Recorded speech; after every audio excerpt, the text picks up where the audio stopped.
So Jai Hind everyone and welcome back to our channel The Soldier.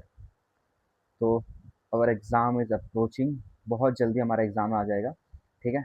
तो time waste नहीं करते, अब जल्दी जल्दी आज का जो हमारा टॉपिक है उसके बारे में बात कर लेते हैं कि what we are going to deal with today. So in today's video I will be talking about few most important articles of Indian polity. हमारे इंडियन पॉलिटी में कुछ बहुत सारे आर्टिकल्स हैं, बट उनमें से कुछ मोस्ट इंपॉर्टेंट आर्टिकल्स जो एग्जाम में आए हुए हैं which are very important which can come, उसके बारे में आज हम बात करेंगे. बट उससे पहले अगर if you are new to our channel तो हमारे चैनल को आप सब्सक्राइब कर दीजिए. हम लोग ऐसे ही नए नए वीडियोस के साथ आते हैं और आपके एग्जाम के प्रिपरेशन में हम हेल्प करते हैं, not as a educator but as a fellow aspirant.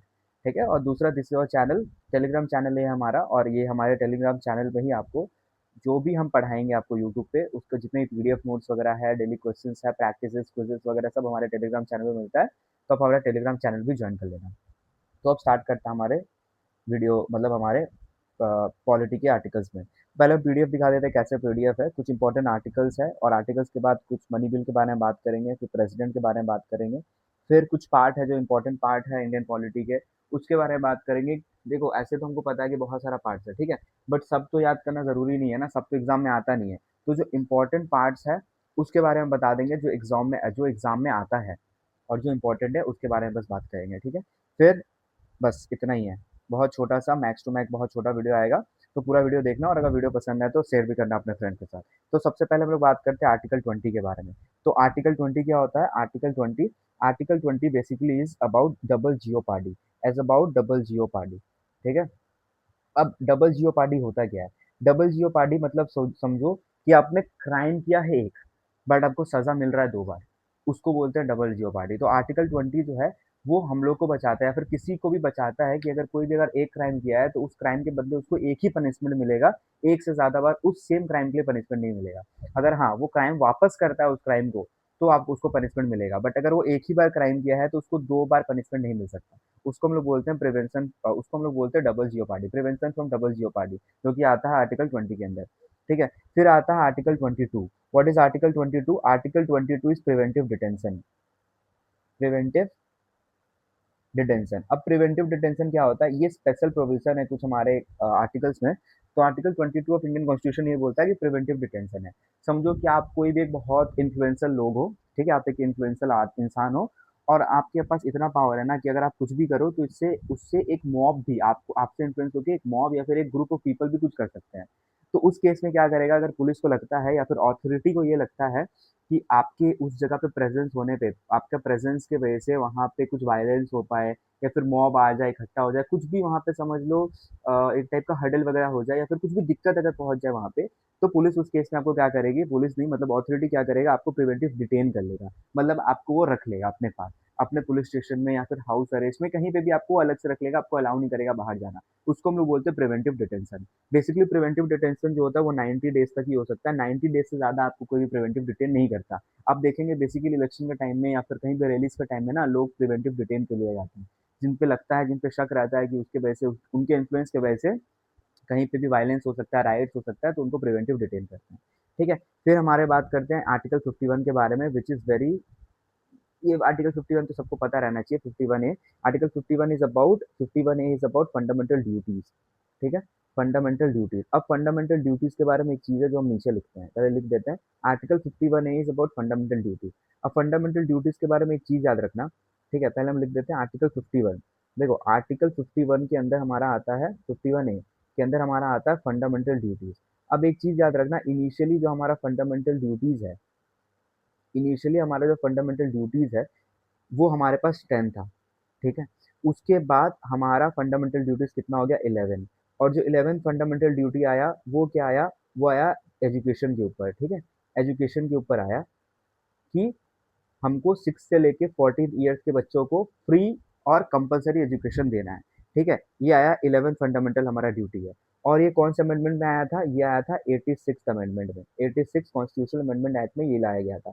इससे अगर आपको याद आया तो एक चीज याद रख लेना कि एक ये जो है ना एजुकेशन वाला, ये इकलौता ऐसा फंडामेंटल ड्यूटी है जो कि हमारा फंडामेंटल राइट भी है. ठीक है. तो देखो 86 कॉन्स्टिट्यूशनल अमेंडमेंट आया था, उसमें हम लेके आए थे आर्टिकल 21A में, article 21A and fundamental duties का 11 फंडामेंटल ड्यूटी भी आया था, ये दोनों सेम था 86 अमेंडमेंट में। आर्टिकल 21A के अंदर और 11 फंडामेंटल ड्यूटीज भी आया था, जो बात कर रहा था राइट टू एजुकेशन के बारे में, जो बात करता था राइट टू एजुकेशन के बारे में। और इसके तहत ये बोला जाता है 60, I don't remember the exact age bracket, मेरे हिसाब से 6 to 14 ईयर्स ही है, कि उस बच्चों को कंपलसरी और फ्री एजुकेशन मिलना चाहिए। तो ये क्वेश्चन आता है, ठीक है, कि कौन सा ऐसा फंडामेंटल ड्यूटी है जो कि फंडामेंटल राइट भी है।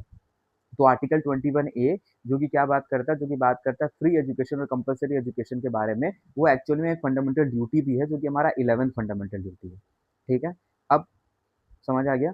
अब नेक्स्ट आर्टिकल 103। तो आर्टिकल 103 क्या बात करता है, आर्टिकल 103 बात करता है EWS रिजर्वेशन के बारे में।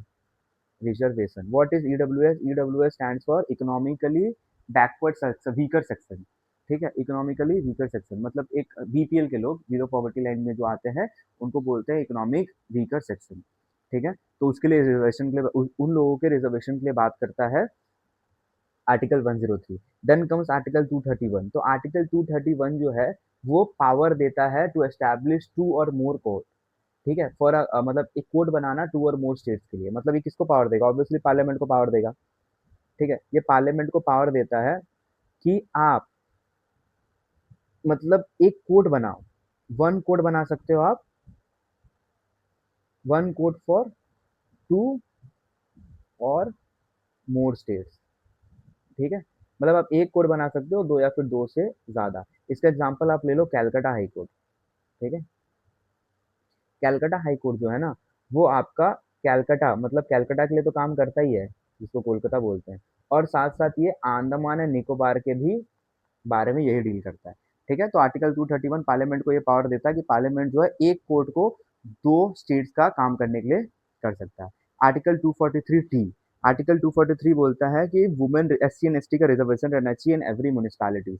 आर्टिकल 243 क्या बोलता है कि सीट्स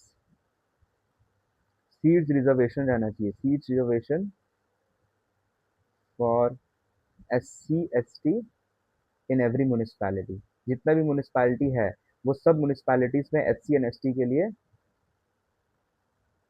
सीट रिजर्व रहना चाहिए। ये कौन बोलता है? Article 243 T. Article 356 very important, ठीक है, जिसको हम लोग बोलते हैं प्रेसिडेंट्स रूल, जो कि लगते रहता है। और ये याद रखना, प्रेसिडेंट रूल सबसे ज्यादा बार किस में लगा है? मणिपुर में लगा है प्रेसिडेंट रूल सबसे ज्यादा बार। इसको हम मैटर ऑफ लास्ट रिजॉर्ट भी बोलते हैं, मैटर ऑफ लास्ट रिजॉर्ट। और ये मैटर ऑफ लास्ट रिजॉर्ट का जो टैग दिया था वो अंबेडकर जी ने दिया था। ठीक है, article 356। Article 368 is about amendments. Amendments मतलब होता है चेंजेस। कुछ भी अमेंड अगर करना है हमें हमारे कॉन्स्टिट्यूशन में, तो वो कौन करेगा? आर्टिकल 368 के तहत हमारे पार्लियामेंट जो है वो चेंजेस करेगा। 93rd constitutional amendment act, OBC reservation आया था इसमें। इसमें दो कमिटीज है, एक मंडल कमेटी है और एक मेरे को दूसरा नाम है, और एक मेरे को स्वर्ण सिंह कमेटी। तो हाँ, ये जो है ना 11th वाला, ये याद रखना, 11 जो आया था ना, ये स्वर्ण सिंह कमेटी दिए थे। ठीक है, स्वर्ण सिंह कमेटी। ठीक है, मंडल कमेटी जो है वो ओबीसी रिजर्वेशन के बारे में बात किया है, जो कि आया किसमें? 93rd constitutional amendment. एक बार क्विक रिवीजन कर देते हैं। आर्टिकल 20 बात करता है डबल जीओ पार्टी के बारे में। डबल जीओ पार्टी क्या होता है हम बता दिए। Article 22 preventive detention. Article 51A fundamental duties. Article 103 EWS reservation. Article 231 parliament के पास पावर है कि वो एक हाई कोर्ट को दो या फिर दो से ज्यादा स्टेट के लिए काम करवा सके। Article 243 T SC and ST का रिजर्वेशन रहना चाहिए म्यूनिसपैलिटीज में। Article 356 presidents rule. Article 368 amendment. 93rd constitutional amendment act, OBC reservation. ठीक है, अब कुछ लोकल हमारे बॉडीज हैं, लोकल बॉडीज हैं, उनके बारे में बात करते हैं। ठीक है, लोकल हमारे कुछ बॉडीज हैं, उनके बारे में एक बार हम देख लेते हैं कि लोकल बॉडीज में हमारा कौन कौन सा है। सबसे पहले हम लोग बात करते हैं आर्टिकल 243 जी के बारे में। व्हाट इज आर्टिकल 243 जी? तो आर्टिकल 243 जी जो है वो बात करता है हमारा पंचायत के बारे में। ठीक है, पंचायत, पंचायत। और ये कौन सा अमेंडमेंट में आया था? 73rd अमेंडमेंट में आया था। 73rd अमेंडमेंट में और कौन सा शेड्यूल? 11th schedule. ठीक है, 73rd अमेंडमेंट,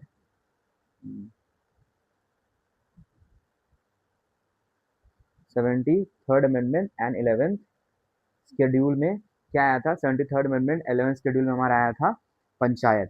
ठीक है, तो ये देखो बेसिकली ये आता है कि 11th शेड्यूल क्या करता है। तो बेसिकली 11th शेड्यूल जो है पंचायत और स्टेट लेजिस्लेचर, पंचायत और स्टेट लेजिस्लेचर को अलग कर देता है।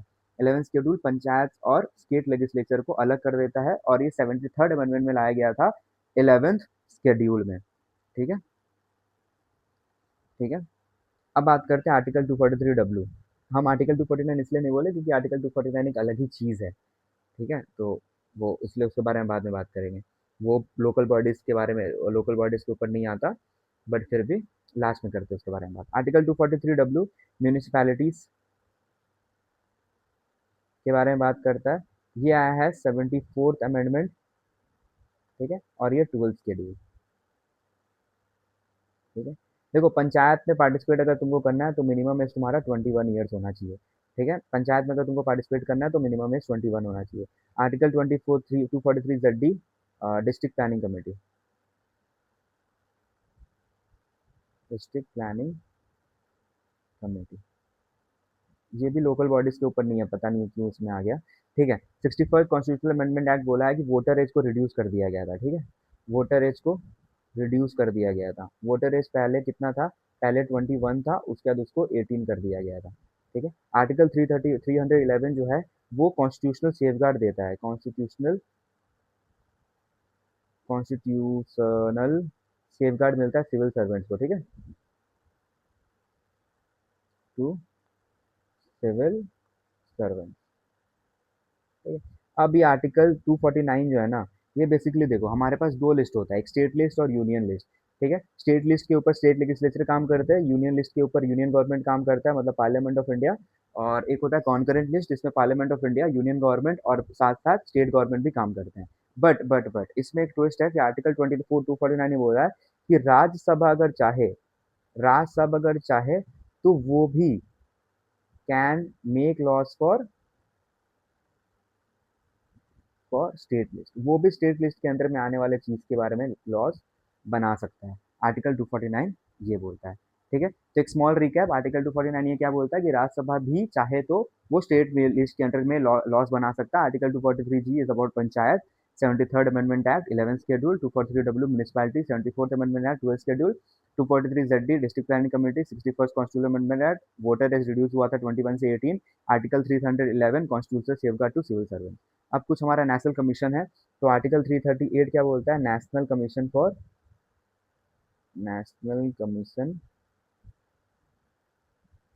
फॉर शेड्यूल, एक second, national commission for schedule caste, ये national commission for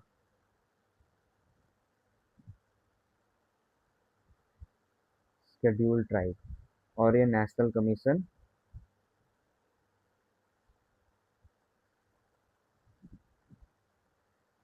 for backward class. ठीक है, फॉर बैकवर्ड क्लास। अब कुछ स्पेशल प्रोविजंस है, ये तो मतलब एग्जाम में हम देखे लास्ट 2 ईयर से आ ही रहा है, तो इसको तो भाई बाय हर्ड याद कर लेना। आर्टिकल 371 देख के आपको याद है ना, जम्मू एंड कश्मीर को स्पेशल प्रोविजन मिला था। ठीक है, तो आर्टिकल 371 स्पेशल प्रोविजन किसको देता है? यहाँ पे जम्मू एंड कश्मीर को नहीं देता, यहाँ पे देता है ये महाराष्ट्र एंड गुजरात को। आर्टिकल 371 ये किसको देगा? Nagaland. Article 371 B, sorry sorry, Nagaland. Article 371 B, Assam. Article 371 C, Manipur. इसको तो बाय हर्ट याद कर लो भाई, तो याद क्या, रीड करते रहो आपको याद हो जाएगा। 3D, Andhra Pradesh and Telangana. Article 371 F, Sikkim. G, Mizoram. H, Arunachal.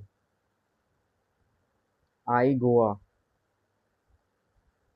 और जे, कर्नाटका। ठीक है, देखो एक बार रिकैप करते हैं। Article 371 Maharashtra and Gujarat, article 371 A Nagaland, article 371 B Assam, article 371 C Manipur, article 371 D. ये तो बहुत, अब देखो हम कुछ कुछ जो इंपॉर्टेंट है ना वो हमें वह मार्क करते हैं, एक सेकंड। देखो इसमें article 371 B Assam very important, article 371 D Andhra Pradesh very important. ठीक है, article 371 I Goa very important, article 371 F Sikkim very important, ये सब चीज़ याद रखना। ठीक है, तो वापस article 371A Sikkim, sorry 371A Nagaland, B Assam, C Manipur, D Andhra Pradesh, F Sikkim, G Manipur Mizoram, H Arunachal Pradesh, I Goa and J Karnataka. ठीक है, अब बात करते हैं मनी बिल के बारे में। तो मनी बिल आता है आर्टिकल 110 में। ठीक है, मनी बिल का एक चीज ये है कि मनी बिल जो है, याद रखना कि मनी बिल को लाने के लिए मनी बिल जो है बस लोकसभा में आ सकता है, बस लोकसभा में इंट्रोड्यूस होता है। ठीक है, पहला चीज ये। दूसरा चीज, मनी बिल में कोई भी बिल मनी बिल है या नहीं, उसमें बस स्पीकर जो बोलेगा वो फाइनल डिसीजन है। स्पीकर डिसीजन इज फाइनल कि कोई भी एक बिल मनी बिल है कि नहीं, वो स्पीकर का डिसीजन फाइनल है। स्पीकर अगर वो बोल दिया बिल मनी बिल है तो मनी बिल है, स्पीकर बोल दिया मनी बिल नहीं है तो मनी बिल नहीं है, बाकी कोई नहीं आएगा। एक चीज याद रखना कि ऐसा जरूरी नहीं है कि मेरे को परमिशन लेना पड़ेगा प्रेसिडेंट से मनी बिल लाने की, ऐसा नहीं है। बट मेरे को रिकमेंडेशन लेना पड़ेगा, मतलब उसको मेरे को बताना पड़ेगा। प्रायर रिकमेंडेशन मेरे को लेना पड़ेगा किसका? प्रेसिडेंट का। प्रायर प्रायर रिकमेंडेशन मेरे को लेना पड़ेगा प्रेसिडेंट का। ऐसा जरूरी नहीं है कि उनका परमिशन लेना पड़ेगा, बट प्रायर रिकमेंडेशन उनको मेरे को पहले इन्फॉर्म करना पड़ेगा कि मनी बिल लेके आ रहा है। लोकसभा में इंट्रोड्यूस होगा, स्पीकर डिसीजन फाइनल रहता है कि बिल मनी बिल है कि नहीं, और प्रायर रिकमेंडेशन होना चाहिए प्रेसिडेंट का। उसके बाद इसमें कोई भी ज्वाइंट सिटिंग नहीं होता, ज्वाइंट सिटिंग नॉट डन, कभी भी जॉइंट सिटिंग इसमें नहीं होगा। और सबसे इंपॉर्टेंट बात ये कि मनी बिल को प्रेसिडेंट और राज्यसभा को पास करना ही पड़ेगा। शुड मतलब मस्ट पास, शुड क्या मस्ट, उनको पास करना ही पड़ेगा। अगर वो पास नहीं करते तो 14 दिन के अंदर ऑटोमेटिकली एक बिल पास हो जाएगा, मनी बिल पास हो जाएगा। Arrest will have to pass, will have to pass money bill. ठीक है, मनी बिल, ये याद रखना। इसी के तहत और एक आता है आर्टिकल 109।